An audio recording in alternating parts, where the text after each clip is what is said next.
지난 두 달간 우리는 빌립보서를 살펴보았습니다. 참된 기쁨이 무엇인지에 대하여 함께 정리해 보았습니다.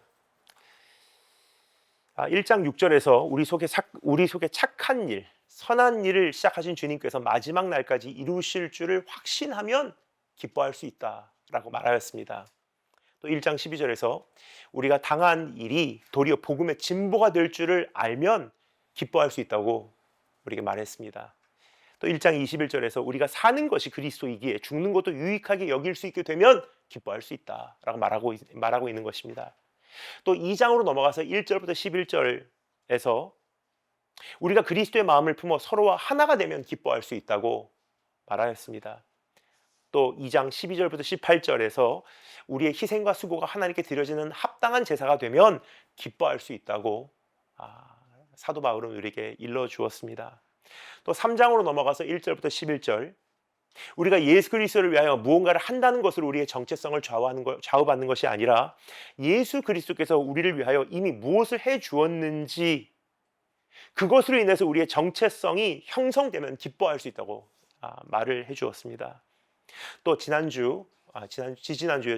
3장 12절부터 21절에서 오직 한 일, 즉 뒤에 있는 것을 잊어버리고 우리의 표대 대신 예수 그리스도를 향해 쫓아가면 기뻐할 수 있다라고 말해 주었습니다. 그리고 지난주에 4장 1절부터 9절에서 우리가 주님의 공의를 바라보고 모든 일에 기도와 간구로 아뢰며 선한 것으로 생각을 채워내면 기뻐할 수 있다고 우리에게 알려주었습니다. 그래서 이 빌립보서는요, 어떻게 기뻐할 수 있는지 지금 어떻게 보면 우리에게 가장 필요한 내용이 아닌가 생각이 돼요. 왜냐, 외부 어떠한 조건으로는 기뻐할 수 있는 그 이유들이 점점 메말라가는 시대, 그러한 때에 우리가 살고 있기 때문이에요. 이러한 때에 어떤 외부적인 요소로 인해서 기뻐하는 것이 아니라 그 무엇도 빼앗아 갈 수 없는 기쁨을 우리가 어떻게 소유해야 하는지를 깊이 깨달아야 하는 줄 믿습니다. 오늘 본 말씀에서 마지막으로 사도 바울은 우리에게 이렇게 알려주고 있습니다. 참된 기쁨은 만족함에서 비롯된다. 그럼 어떻게 만족할 수 있을까? 주어진 본문 말씀을 통하여 다음과 같은 세 가지 만족의 비결을 우리 한번 찾아보겠습니다. 사도 바울이 우리가 말해주는 이 내용에서 만족의 비결이 세 가지 담겨져 있습니다. 첫 번째, 만족은 배우는 것.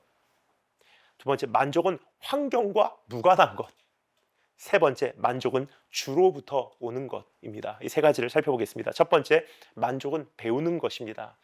오늘 본문 말씀을 우리가 보통 이제 전체를 고루고루 이렇게 다 살펴내려가는데, 오늘은 사실 이게 집중하고 싶은 부분이 있어요. 11절부터 13절까지의 말씀인데, 이 전체 이 본문 말씀을 정한 것은 이 빌립보서의 이 전체적인 내용을 우리가 지금 살펴보고 있기 때문에 일단 10절부터 23절까지 말씀 전체를 살펴보았습니다. 그래서 이 배경과 이 내용을 조금 제가 설명을 드리고 조금 집중해서 줌인해서 11절부터 13절 말씀 초점을 맞춰보도록 하겠습니다. 오늘 이 본문 말씀 보면요, 사도 바울은 자기를 물질적으로 후원하고 있는 빌립보 교회에 감사의 마음을 전하고 있는 것을 볼 수가 있습니다. 여러 후원자가 우리에게 있을 수 있지만 특별히 사도 바울에게는 빌립보 교회가 참 특별한 존재였던 것 같습니다. 그리고 사도 바울은 그렇게 후원을 한 그들을 축복을 합니다. 한번 읽어 내려가면 제가 설명을 드릴게요. 우리가 11절부터 13절까지 우리가 좀 더 집중해 살펴보기 전에 이 10절과 또 14절부터 23절까지의 내용을 훑어내려가도록 하겠습니다.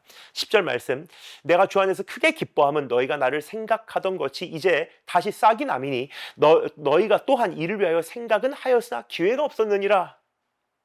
사도 바울은 빌립보 교회가 에바브로디도를 통하여 보내준 물질적 후원에 대하여 내가 잘 받았다, 참 고맙다, 그것을 인해서 내가 기뻐한다 라고 이야기를 하고 있는 것입니다.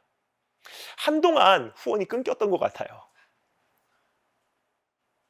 돕고자 하는 마음은 있었지만 기회가 없었다고 사도 바울은 그들의 형편을 이렇게 이해해주고 있는, 이게 참 따뜻함이 느껴집니다. 내가 주 안에서 크게 기뻐하면 너희가 나를 생각하던 것이 이제 다시 싹이 남이니, 하나님께서 너의 마음에 내 생각이 다시 들게 했구나. 선교사로서 그걸 정말 느낀 것 같아요. 사람들 마음에 아, 다니엘 김 선교사님 지금 어떻게 지내시나 하고서 관심을 갖게 하는 그 생각의 씨앗을 심어주시는 분이 하나님이시라는 거예요. 또 생각이 없어지면 후원도 끊겨요. 그러다가 어느 날 하나님께서 그 사람 마음에 궁금함을 주시는 거예요. 어떻게 지내시나. 물론 어떤 관계로 인해서 우리가 형성된 그러한 관심도 있지만 그거조차도 하나님께서 그 사람 마음에 관심을 주시기 때문이에요. 지금까지 잊지 못하는 헌금이 있습니다. 물론 여러 눈물 없이는 받을 수 없는, 눈물 없이는 사용할 수 없는 귀한 어떤 물질적 후원이 크고 작게 저희 삶에는 있었지만 정말 지금 생각해 보면 어떻게 그런 마음을 하나님께서 주셨을까 참 감사하다 하는 그런 후원이 몇 가지 있습니다. 그 중에 하나가 뭐냐면 코로나 때 저는 저의 모든 집회를 제가 다 취소를 했어요. 그래서 외부 사역 나가지 않는다. 왜냐? 어느 정도의 지금 이 시대에 하나님께서 우리에게 요구하신 바를 깊이 생각하고 싶었고요.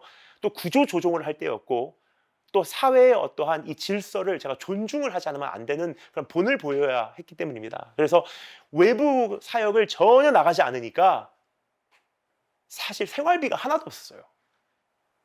근데 아틀란타에 계신 한 권사님께서 어느 날 생활비를 보내주신 거예요. 연락을 드리니까 그 권사님께서 저에게 이렇게 말씀하시더라고요.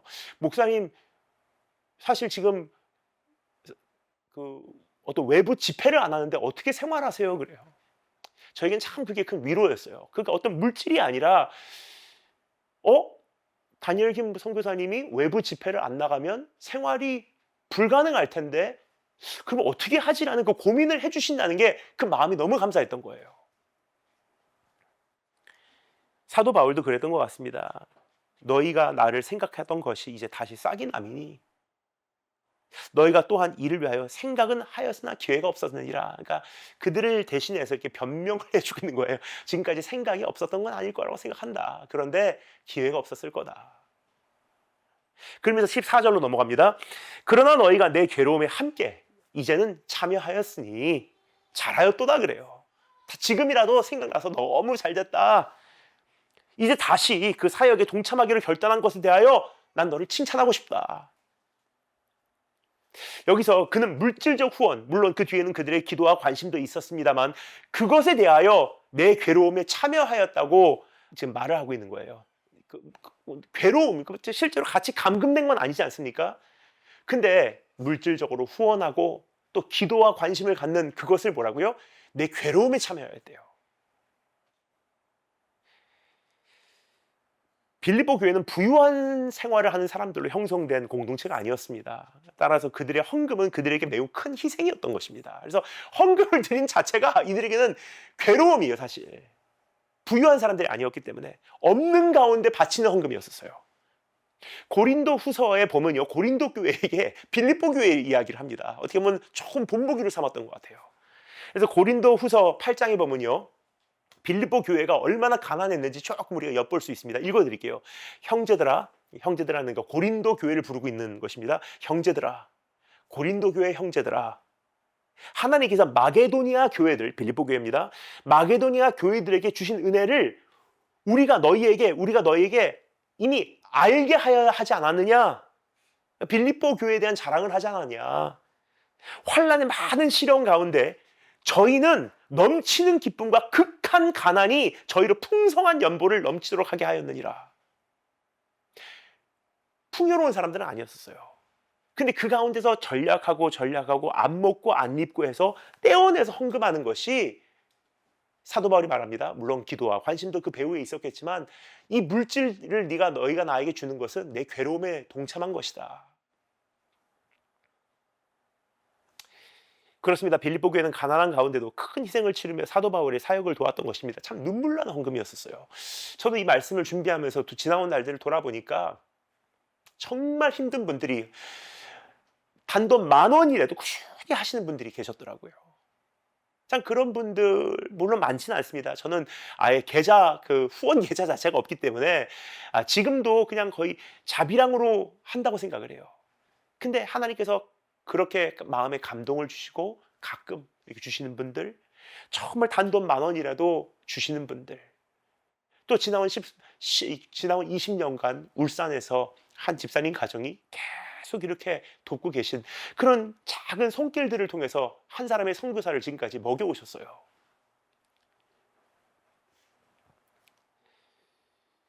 그것을 보면서 저는 참 이분들도 안 입고 안 먹고 주시는 건데 참 귀한 물질들을 받고서 내가 살아왔구나 하는 것을 이 말씀을 준비하면서 제가 다시 한번 이 마음에 감동이 되더라고요.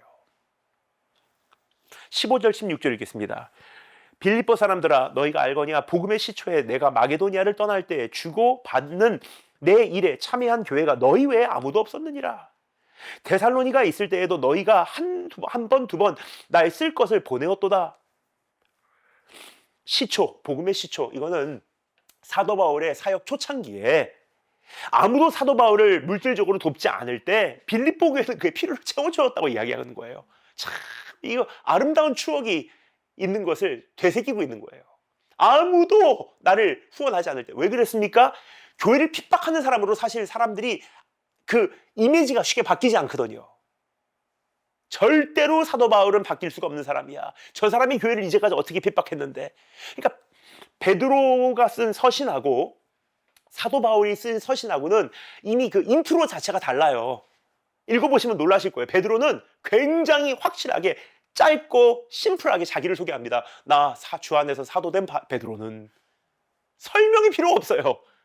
왜냐면 그 당시에 있는 초대교회에 있는 모든 사람들이 베드로는 수제자다, 진짜 사도다 알고 있었거든요. 근데 사도 베드로는 만회를 해야 되는 것이 있었던 거예요. 내가 지금까지 저지른 일이 너무나 흉악하고 악한 것들이었기 때문에 내가 주의 은혜로 사도된 나 바울은 정말 그리스도의 핏부림을 입어서 내가 오늘 다시 한번 너에게 편지하노니. 굉장히 서론이 길어요. 왜냐? 그만큼 자기를 주님 안에서 다시 한번 이 변론할 만한 필요를 느꼈기 때문이에요. 그 정도로 그 초대교회 성도들이 초창기에는 사도 바울에 대한 그 후원에 대한 부담이 없었던 것 같아요. 그런데 그때 빌립보 교회가 후원을 했다고 하는 것은요, 사도 바울을 믿어줬다는 뜻이에요. 어떻게 보면은 처음으로 복음을 받아들이고 마음에 백지인 사람들이기 때문에 참 그 사도 바울을 사랑했던 것 같습니다. 17절 18절 읽습니다. 내가 선물을 구함이 아니요 오직 너에게 유익하도록 과실이 번성하기를 구함이라. 내게는 모든 것이 있고 또 풍부한지라. 에바브로디도 편에 너희가, 그렇죠? 에바브로디도가 그 메신저예요. 사도 바울에게 후원을 갖다 준 사람이에요. 에바브로디도 편에 너희의 준 것을 받음으로 내가 풍족하니 이는 받으실 만한 향기로운 제물이요 하나님을 기쁘시게 한 것이라. 사도 바울을 기쁘게 했던 것은 그 어떤 물질 자체가 아니었다고 합니다. 그는 이미 주 안에서 풍족함이 있었기 때문이에요. 부족함이 없었기 때문이에요.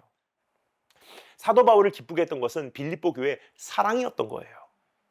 그들의 마음이었던 것입니다. 사실 사역자가 정말 하나님 앞에서 바로만 살아간다면 물질이 필요가 없어요. 뭐 세상 살아가는데 뭐 생활비가 필요하지 않냐? 다 주님께서 딱 적당한 만큼 주시거든요. 근데 어떤 후원을 받았을 때 왜 기쁘냐? 생각해 주시는구나. 그래서 기쁜 거예요. 이 물질은 하나님께서 받으실 만한 향기로운 제물이라고 해요. 자신의 종을 챙겨주시는 손길을 어찌 주인이 하지 않으실 리가 있겠냐는 거예요. 그래서 그는 말합니다. 19절 말씀. 나의 하나님이 그리스도 예수 안에서 영광 가운데 그 풍성한 대로 너희의 모든 쓸 것을 채우시리라 그래요. 축복을 해줘요. 이제 하나님께서 너희에 대해서 자기의 종을 챙긴 것에 대해서 정말 고맙게 생각하고 계셔. 빌립보 교회의 사랑과 기도와 관심과 물질을 흠양하신 주님께서 그들의 모든 필요를 결국 채워주실 것이라고 선언하고 있는 것입니다. 그리고 사도 바울은 다음과 같이 이 편지의 막을 내립니다. 20절부터 23절 읽겠습니다. 하나님 곧 우리 아버지께 세세 뭉도록 영광을 돌릴지어다. 아멘. 그리스도 예수 안에 있는 성도에게 각각 문안하라. 나와 함께 있는 형제들이 너에게 문안하고 모든 성도들이 너에게 문안하되 특별히 가이사 집 사람 중 몇이니라. 주 예수 그리스도의 은혜가 너희 심령에 있을지어다 하고 편지를 마무리합니다. 자, 그런데 여기서 한 가지 주목하고 싶은 것이 있습니다. 18절에서 사도 바울이 말했죠. 내게는 모든 것이 있고 또 풍부한지라. 그래서 자기를 기쁘게 했던 것은 그 어떤 물질 그 자체가 아니라 에바브로디도를 통해서 너희가 나에게 전해준 그 사랑의 손길이다. 또 그것으로 인해서 내가 참 풍부하다라고 말하고 있는데 정말 궁금한 것은요. 진짜로 차고 넘쳤을까? 진짜로 막 풍요로웠을까? 전 그렇지 않다고 생각해요. 이것은 13절, 12절부터 12절인가요? 11절부터 13절까지 있는 딱 그 사회 구절 안에 담겨 있는 사도 바울의 그 심지, 어떤 신학, 그 사람이 갖고 있는 정말 주님 안에서의 신앙 고백으로 인해서 모든 것을 풍족히 여기는 것뿐이에요. 사도 바울은 어떤 풍요로운 생활을 하고 있었기 때문에 이런 고백을 하고 있는 것이 아닙니다. 그들이 준 물질이 차고 넘치기 때문에 이런 고백을 하고 있는 것이 아닙니다. 그는 만족의 비결을 알고 있었기 때문이에요. 그래서 아무리 작은 물질이라고 해도 적은 후원이라고 해도 그것으로 충분했던 것입니다. 그럼 이 만족의 비결은 무엇일까? 첫째로 만족은 배우는 것이라고 할 수 있어요. 배우는 것. 11절부터 12절 읽겠습니다. 11절부터 12절. 제가 중요한 부분을 액센트를 넣어서 읽을 때 잘 들으시면 좋을 것 같습니다. 내가 궁핍함으로 말하는 것이 아니라 어떠한 형편에든지 내가 자족하기를 배웠노니 내가 비천에 처할 줄도 알고 풍부에 처할 줄도 알아 모든 일에 배부르며 배고픔과 풍부와 풍핍에도 일체의 비결을 배웠노라 그래요. 그러니까 이 풍요로움, 그래서 내가 만족하는 게 아니라는 거예요. 많은 것이 있기에, 부자이기에, 모든 것이 잘 되기에, 배부르기에 만족하는 것이 아니라 뭐라고요? 배웠기 때문에. 일단 우리말로 보면 똑같은 단어가 2번 반복되고 있습니다. 근데 우리말로는 2번 반복되는데 조금 다른 단어예요, 원어로는. 근데 우리말로는 내가 자족하기를 배웠노니 11절, 풍부와 궁핍에도 일체의 비결을 배웠노라 12절. 일단 그 11절에 내가 자족하기를 배웠노니는 어떤 교훈을 받다는 뜻이고요. 그리고 12절에서 궁핍에서 일체의 비결을 배웠노라 할 때는 어떠한 이 미스테리한 불가사의한 세계로 내가 입문하였노라는 뜻이에요. 이 아무것도 없어도 만족이 가능한 그 새로운 차원의 세계를 내가 맛보기 시작했다는 뜻이에요. 근데 이것을 우리말로는 배웠노라 하지만 이거 틀린 번역은 아닙니다. 왜냐하면 이거 번역할 방법이 없어요. 하지만 결국은 똑같은 뉘앙스입니다. 내가 배웠다. 새로운 차원을, 여러분 커피도 우리가 맛을 배운다고 하잖아요. 그렇죠? 내가 이거 정말 아무것도 없어도 만족하는 이 짜릿한 신앙의 이 행복함을 내가 배웠다. 입문했다. 그 뜻이에요. 참 신세계가 열려버린 거예요, 이게. 그렇습니다. 만족은 배우는 것입니다. 만족은 무언가를 성취하고 소유하여 얻어내는 것이 아니라 배우는 거예요. 왜 배워야 하냐? 만족은 우리 인간에게는 당연하고 자연스러운 것이 아니기 때문이에요. 오히려 우리 안에는 목마름과 궁핍함과 불충분이 자리를 잡고 있습니다. 그래서 만족은 배워야 하는 거예요. 무엇이 행복한 것인지, 어느 정도가 충분한 것인지, 이미 얼만큼 받았는지, 그리고 더 이상 가지면 불행해질 수 있다는 사실을 배워야 하는 거예요. 며칠 전에 제 어머니께서 어떤 짧은 글을 보내주셨습니다. 만족이라는 한자의 뜻을 살펴보면 행복 추구가 아주 간단하다는 것을 알 수 있습니다 라고 시작하는 글이에요. 만족이라고 하는 한자를 이렇게 분석해보면 행복은 참 쉬운 거구나. 만은 가득하다, 차오르다 라는 뜻이고, 족은 그냥 발이라는 뜻입니다. 어째서 만족이라는 단어에 발족자가 쓰여지는지에 대해서는 별로 생각해 본 적이 없었습니다. 그래서 알아봤더니 발목까지 차올랐을 때 거기서 멈추는 것이 바로 가장 적당한 행복이라는 뜻이라고 합니다. 어쩌면 정말 대단한 발견이었습니다. 어떠한 철학적 표현이나 시적 미사여구보다 행복에 대한 완벽한 정의였습니다 라는 글이었어요. 문제는 이미 발목까지 차올랐다는 사실을 누가 가르쳐 주냐는 거예요. 그 정도면 충분해. 먹고 살잖아. 뭐 이거 가지고 불평하고 원망하고 부족해하냐. 네가 지금 얼마만큼 축복받았는지 한번 세봐라. 가르쳐줘야 되는 거야, 이거를. 이미 충분하다고 누군가가 일깨워줘야 하는 것입니다. 이미 받은 축복을 계수하여 보라고 누군가가 곁에서 대신 세워줘야 되는 거예요. 그리고 내재되어 있는 목마름과 궁핍함과 불충분이 삶의 원동력이 되지 않도록 누군가가 제어장치 역할을 해주어야 한다는 것입니다. 만족은 배우는 것입니다. 그런데 어떤 분은 이렇게 불평하실 것입니다. 아무도 저에게 가르쳐주는 사람이 없습니다.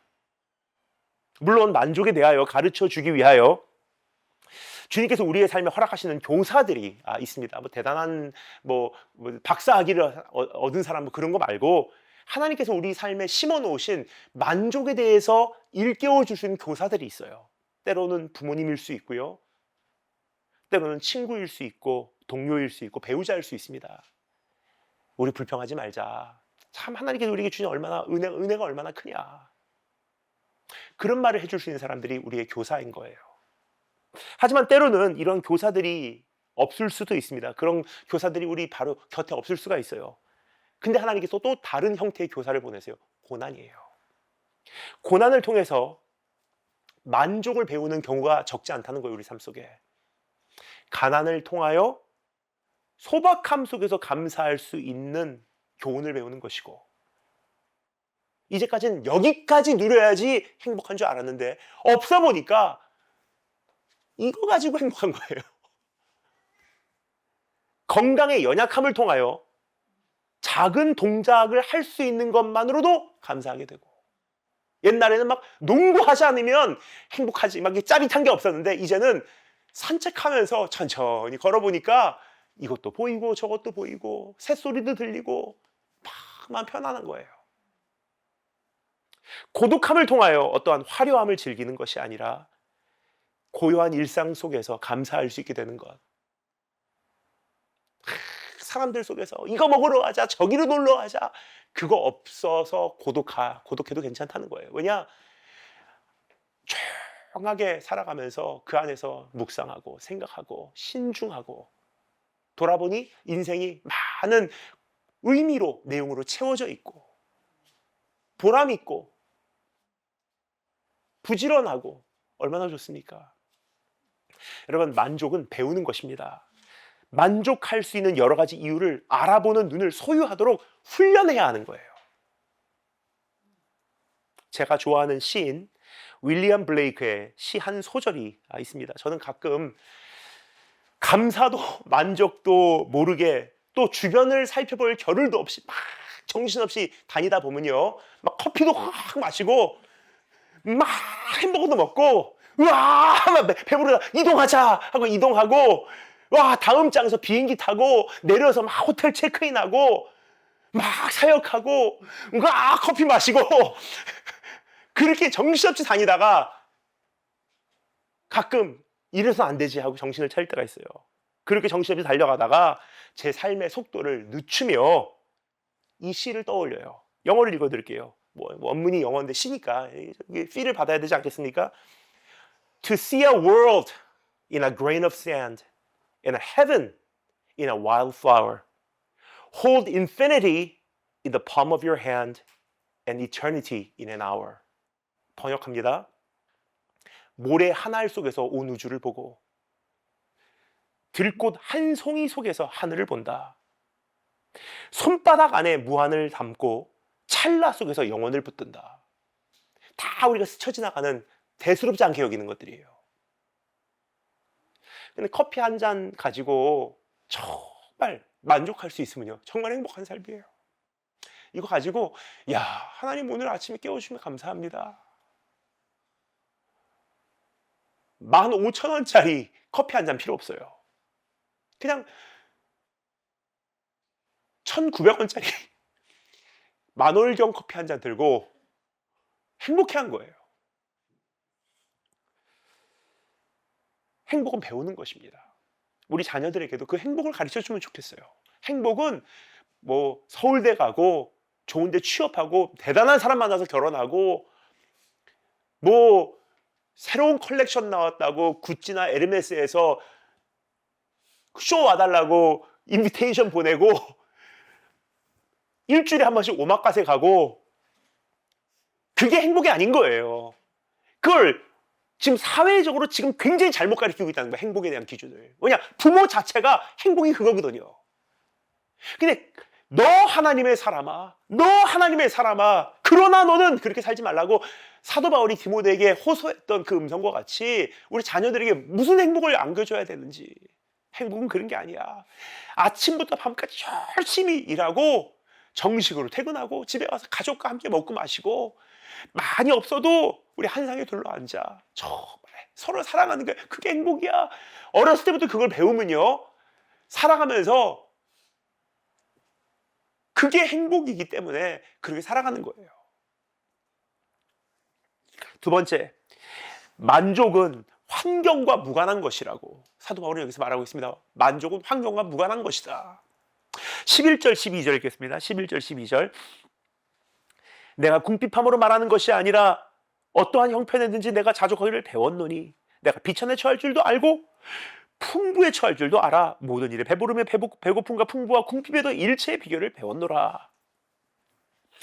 사도 바울은 확실히 밝히고 있습니다. 어떤 형편에든지 내가 자족하기를 배웠노니, 즉 만족은 환경과 무관하다라고 얘기하고 있는 거예요. 어떠한 형편도 무관하게 행복할 수 있어. 비천하여도 만족할 수 있는 것이고 배고파도 감사할 수 있는 것이고 궁핍하여도 행복할 수 있는 것입니다. 반대로 풍부하여도 불만족할 수 있고 배불러도 불평할 수 있는 것이라고 여기서 말하고 있는 것입니다. 어떻게 행복을 배우느냐에 따라서 환경과 무관하게 행복을 누릴 수 있다는 거예요.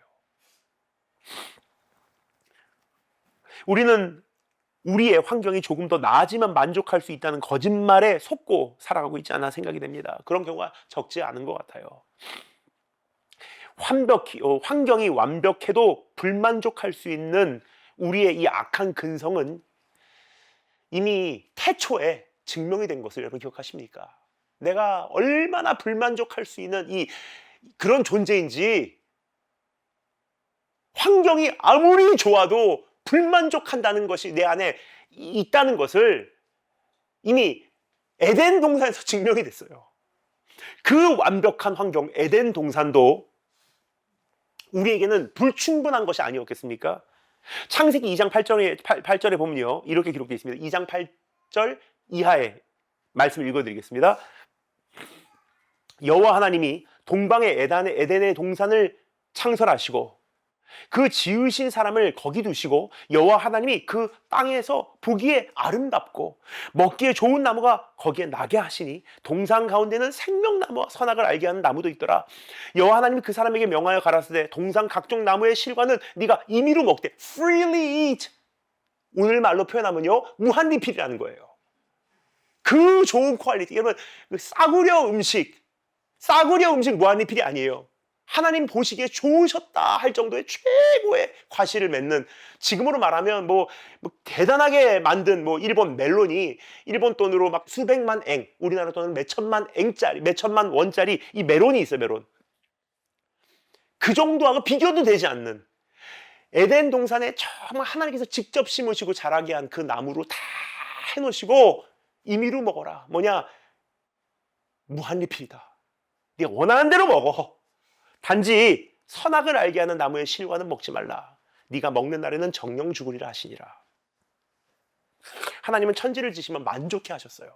하나님이 보시기에 좋았더라. 만족하셨다는 거예요. 야, 참 좋다. 너무 좋다. 그 환경 속에서 아담과 하와를 살게 하셨어요. 여러분, 하나님은 오늘도 그렇게 하시는 분인 것을 여러분 알고 계십니까? 그냥 자신의 자녀를요, 아무데나 가서 살아라 하고 던지신 분이 아니세요. 절대로 주님 보시기에 좋지 않은 곳에 우리를 두지 않으신 분이세요. 주님 보시기에 아름다운 것, 오늘도 똑같이, 오늘도 여전히 변함없이 주님 보시기에 참 좋더라 하는 환경에 우리를 주시는 분이 아버지 하나님이신 거예요. 제가 중국 갔을 때 기억이 납니다. 벌써 20년, 21년 전에 제가 처음에 중국 땅으로 파송을 받았는데, 저는 당시 잠시 일본에서 작은 교회를 돌보고 있었습니다. 약 3개월 정도 임시 목회자로 거기서 이제 그 작은 교회를 제가 돌보고 있었습니다. 그래서 제 어머니께서 대신 제가 생활할 집을 준비하러 중국에 가신 거예요. 근데 중국에 가서 그 당시 뭐 지금같이 좋지도 않아요. 근데 막 올림픽 전이었기 때문에 아직 뭐 이게 중국이 뭐 해프닝이 아니에요. 막 건물을 세우려고 하고 있었던 때예요. 그래서 저희 어머니께서 가서 중국 부동산한테 얘기해서 얼마나 많은 집들을 보고 오셨는지. 제가 중국 땅에 발을 들여놓기도 전에 이 집 가서 보고 저 집 가서 이 집은 화장실 냄새가 너무나, 이 집은 옛날 사람이 너무 지저분하게 썼어, 이 집은 뭐 천장에 기름이 앵겨 있어, 이 집은 너무 좁아, 이 집은 창문이 너무 작아서 우울해질 거야. 다 보고 우리가 갖고 있는 예산에 딱 맞춰서 가장 적절한 환경, 그 집 아파트 주변 환경까지 다 보시고 여긴 너무 어수선해, 여기는 참 위험해, 다 보시고 계약을 하고 돌아오셔서 제가 이제 일본에서 모든 일을 마치고 중국으로 들어갈 때는 좋은 집을 준비해 주셨어요. 북경대학교 앞에 있는 페이창수셔라고 하는 제 첫 번째 중국 주소였습니다. 중국에 가서 택시 타면 그 아파트 이름만 해도 다 정말 작은 낡은 아파트인데 다 알았어요. 안전하기 때문에. 외국인들이 굉장히 많이 살았어요. 제 윗집엔 프랑스 이제 학생들, 제 아랫집에는 뭐 그 멕시코 아이들 사는데, 다 이제 엘리베이터에서 만나면 굿모닝, 올라 막 인사해요. 아침부터. 택시 타면은 뭐 그냥 아파트 이름만 얘기 다 해요. 페이창 수쇼 하면은 그 기사님이 하올레 하고 운전해 갑니다. 어쨌든 세상 부모도 자녀를 외국 보낼 때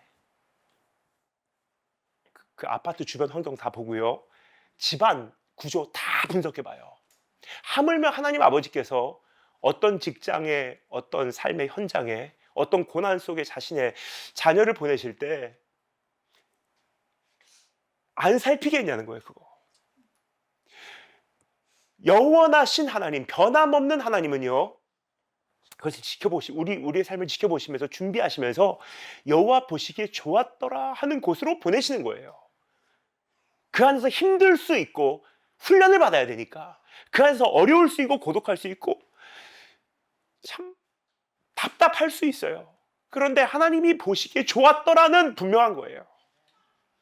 그래서 시편 저자가 말합니다.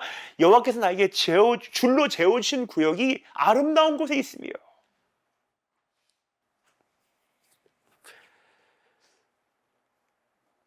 이렇게 좋은 곳에 두셨건만 아담과 하와는요, 결국 불만족으로 인해서 먹지 말라고 한 그 과실을 결국 따먹어야지 속이 풀리는 거예요. 이들의 문제는 무엇이었을까? 과실이 부족했습니까? 아니에요. 뭐 질이 좋은 과실이 뭐 특별히 맛있는 것도 아니었을 거예요. 이들의 문제는 무엇이었을까? 우리의 문제는 무엇일까? 무엇이 그토록 우리를 불만족해 하는가라는 질문이에요. 그 답은 우리 외부에 있는 문제가 아니라 환경이 이래서, 궁핍해서, 직장이 이래서, 뭐 우리의 지금 가정이 이래서 외부 문제가 아니라는 거예요. 지금 이미 수차례 반복되어 증명된 사실이 무엇이냐? 우리의 문제는요, 우리 안에 있는 불덩이 같은 갈증의 문제라는 거예요. 무엇으로 채워도 그것을 다 삼켜 소멸해버리는 불덩이 같은 갈증 말입니다. 민수기 21장에 보면 이스라엘 백성이 광야 생활을 하던 중 불평하는 장면이 기록되어 있습니다. 읽어드릴게요. 민수기 21장 말씀. 백성이 호르산에서 진행하여 홍해 길로 쫓아 에돔 땅을 둘러 행하려 하였다가 길로 인하여, 참 그 여정이 쉽지 않았다는 거예요. 길로 인하여 마음이 상하니라. 백성이 하나님과 모세를 향하여 원망하되 어찌하여 우리를 애굽에서 인도하여 올려서 이 광야에서 죽게 하는 거, 이곳에는 식물도 없고 물도 없도다. 우리 마음이 이 박한 식물을 싫어하노라. 이 박한 식물이라는 건 지금 만나에 대해서 이야기하고 있는 거예요. 처음엔 좋아했으면서, 달콤하다고 처음엔 좋아했으면서 이 박한 식물을 싫어하노라. 이때 하나님께서 어떻게 반응하셨습니까? 불뱀들을 백성 중에 보냈다고 해요. 불뱀들. 어렸을 때 저는 이 내용이 사실 조금 납득이 안 갔어요. 하나님이 이렇게 무서운 분이신가? 만나가 먹기 싫다고, 이젠 충분하다고, 실증 났다고 투정했을 뿐인데, 반찬 투정했는데 불뱀을 보냈어요. 그런데 조금 더 생각해보면 불뱀들을 보냈다는 것이야말로 이들에게 가장 어울리는 대처였다고 생각합니다. 왜냐? 하나님의 인도하심과 하나님의 베푸심 가운데 있으면서 끊임없이 불평하는, 불만족하는 이들에게 주님은 다른 방법을 동원하지 않으시고 왜 불뱀들을 보내셨냐? 불뱀에 물린 사람들이 고열과 탈수증으로 인한 극도의 갈증으로 죽어가면서 자기 안에 내면의 문제를 살펴보기 때문이에요. 불뱀은 그 뱀이 활활 타오르기 때문에 불뱀이 아닙니다. 불뱀은 물린 사람들이 불타오르면서 죽는 거예요. 갈증으로. 주님은 이스라엘의 불뱀의 독으로 인해 나타나는 외면적 증상을 통해 옛뱀, 사탄 마귀의 독으로 인해 우리 안에 깔려있는 내면적 모습을 보게 하시기를 원하셨던 것입니다. 이스라엘 백성은 환경과 상관없이 불평했어요. 그렇죠? 애굽에서는 노예 생활이 힘들다고 불평하고, 구출해서 광야로 데리고 나오니 힘들다고 불평하고, 구름과 빌기둥으로 인도하니 물과 식량이 없다고 불평하고, 만나를 주니 이제는 실증난다고 불평했던 거예요. 그렇습니다. 우리의 문제는 표면적인 불평과 원망이 아니라 더 깊은 곳에 자리를 잡고 있습니다. 우리 안에 있는 불덩이 같은 갈증이 문제인 거예요. 그러니까 이제는 그 착각 속에서, 망상 속에서 깨시기 바랍니다. 이것만 좋아지면 행복할 수 있을 거야.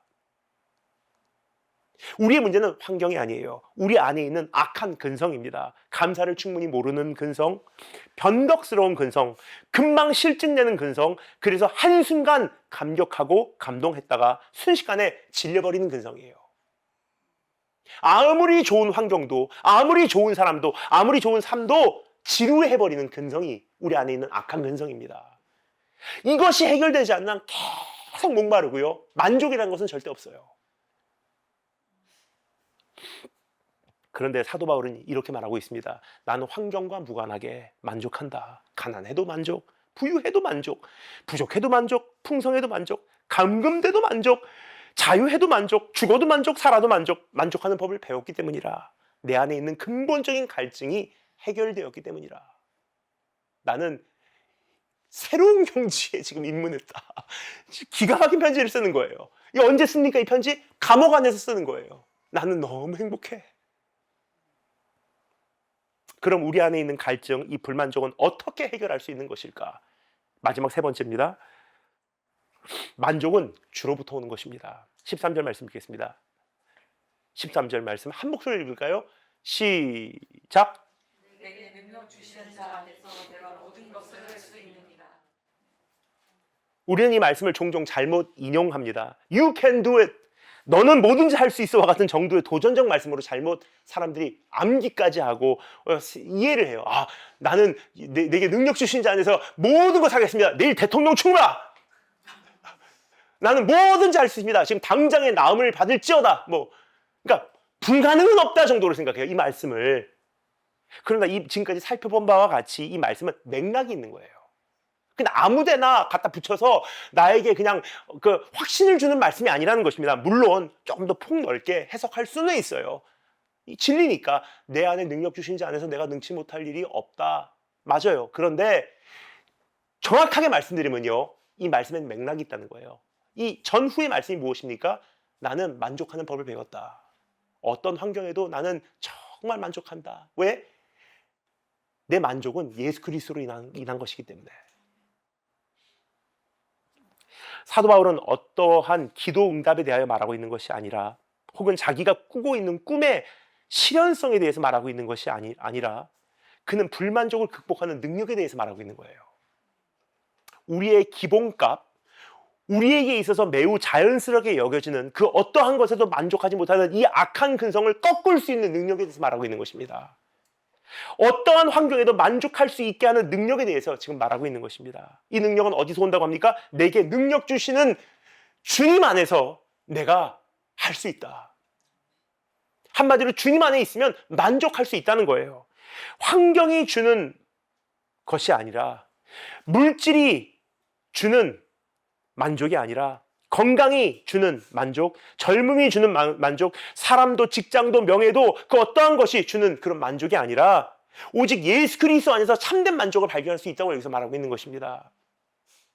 그래서 광야에서 불뱀에게 물린 사람들에게 내려진 처방이 무엇이었냐면 기억하십니까?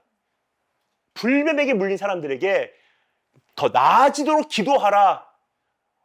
그게 아니었어요.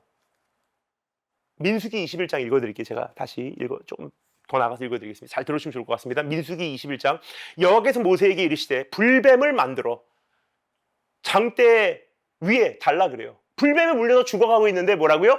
불뱀을 만들어서 장대 위에 달라. 물린 자마다 그것을 보면 살리라. 모세가 놋뱀을 만들어 장대 위에 다니 뱀에게 물린 자마다 놋뱀을 쳐다본 즉 살더라. 참 희한한 처방이에요. 주님은 무언가의 대단한 것을 하라고 말씀하시지도 않고요. 오히려 놋뱀을 보면 산다고 말씀하세요. 궁금하지 않습니까? 왜 하필 뱀이었을까? 그렇죠? 막 뱀에 물려서 죽어가는 사람들에게 모세야 어린 양의 형상을 만들어서 달아봐. 그럼 어린 양을 보면 사람들이 살 거야. 그러면 세상 죄를 짊어가는 어린 양이 그러구나. 뭐 이게 예표가 된다. 뭐 그렇게 해석할 수 있었을 거예요. 뱀에 물려서 분명 그 뱀이라고 하는 건 성경에서 좋은 상징은 아니지 않습니까? 뱀에 물려서 죽어가는데 뱀을 만들어서 달면 그 뱀을 보면 산대요. 왜 하필 뱀이었을까? 이 수수께끼는 수천 년 후에 풀리게 됩니다. 요한복음 3장에 보면요, 주님께서 이렇게 말씀하시는 장면이 있습니다. 모세가 광야에서 뱀을 든 것 같이 인자도 들려야 하리니 이는 저를 믿는 자마다 영생을 얻게 하려 하심이라. 주님은 이렇게 말씀하신 것입니다. 내가 그 뱀의 형상으로 이제 십자가에 달리게 된다. 그러면 십자가에 달린 나를 보면, 그리고 그 나에게 신뢰를 거는 사람은 그 갈증 문제가 해결될 것이고 영원한 생명을 얻게 될 것이다. 주님께서 그 뱀의 형상으로 십자가에 달린다는 것은 도대체 무슨 말인가? 궁금해하실 거예요. 고린도후서 5장 21절에 이렇게 기록합니다. 사도 베드로가 이것을 풀어줘요. 사도 바울이 이것을 풀어줍니다. 하나님이 죄를 알지도 못하신 자로 우리를 대신하여 죄로 삼으신 것은, 뭐라고요? 죄인으로 달리신 것이 아니에요. 우리가 보통 예수님이 십자가에 달렸다 그러면 한 가지 큰 오해를 합니다.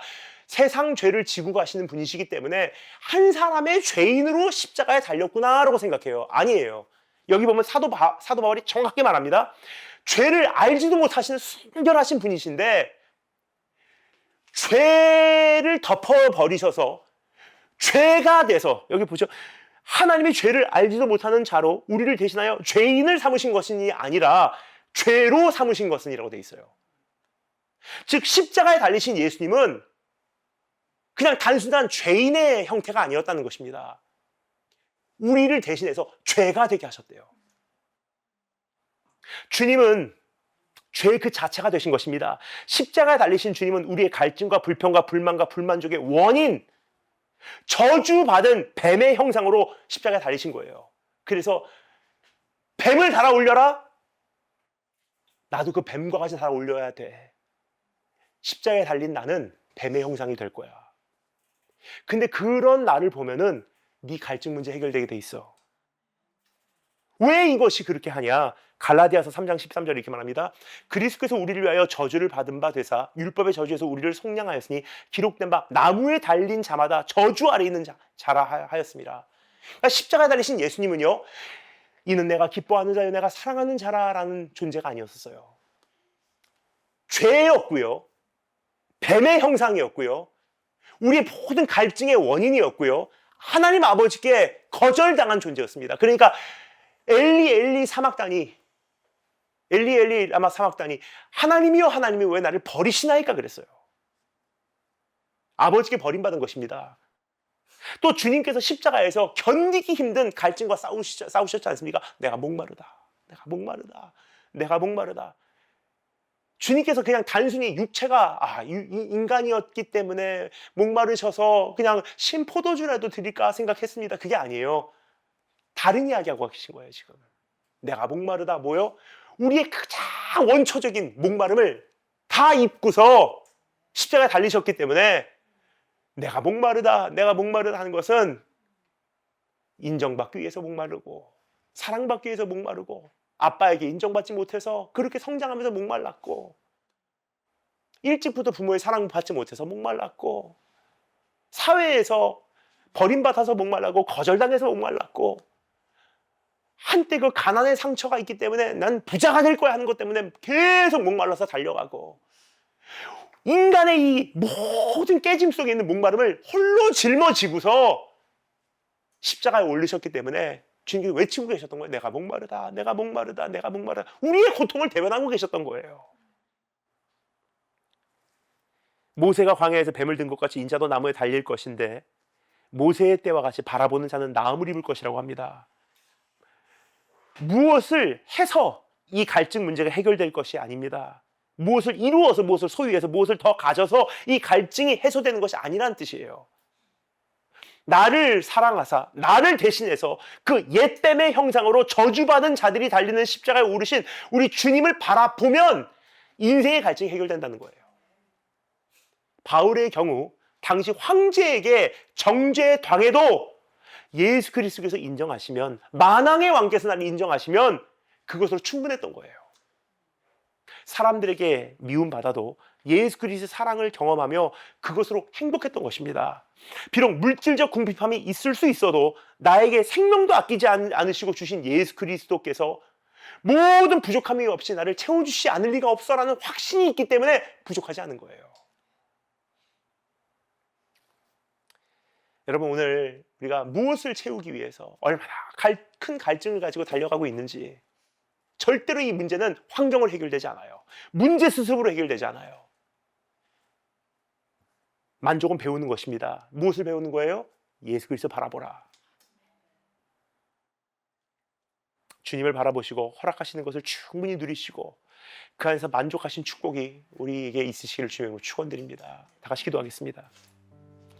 주님, 우리가 어떤 환경을 통해서 내가 만족을 하려고 했지, 문제 수습, 문제 해결, 상황 변화를 통해서 내가 무언가를 채우려고 했지, 이미 여호와께서 보시기에 아름다웠더라 하는 그 삶의 현장에 나를 심으시고 하나님 나와 함께 하시고, 오늘도 그 동산에 내려오셔서 그들과 함께 거느리셨던 하나님, 오늘 내 삶에 오셔서 나와 교제하자고 말씀하시는 그분이 계셔서 내가 참 행복하구나라는 생각을 못하며 지냈음을 회개합니다.